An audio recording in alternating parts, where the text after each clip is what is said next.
হাসিব, আপনি যথাযথভাবে বলেছেন।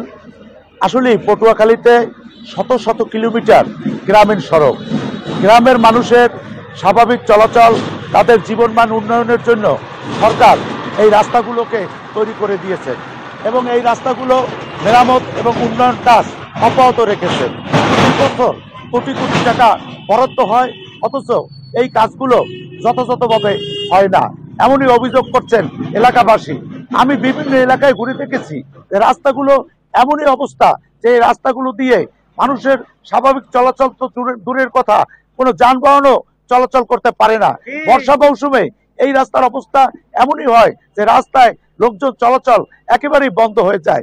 আমার এখানে এই এলাকার মানুষ আছেন, এই এলাকাবাসী আছেন, আমি জানতে চাবো যে আসলে এই রাস্তার কি অবস্থা। আচ্ছা, আপনি তো এই এলাকায়, এই রাস্তার কি অবস্থা বলেন। এই এলাকার রাস্তাঘাটের দুর্ভোগ অনেক, প্রায় 1 বছর আগে কাজ করছে, 1 বছর হয় নাই, রাস্তাঘাট ভাঙ্গে ছিল, নষ্ট হয়ে গেছে। এই হাইওয়ে রোড দিয়া প্রায় আপনার 2টা উপজেলার লোক আসা যাওয়া করে। ঢাকার বহু পরিবহন চলাফেরা করে, প্রায় 50টা পরিবহনের মধ্যে চলাফেরা করে। বর্ষা মৌসুমে তো চলাফেরা সম্ভবই না।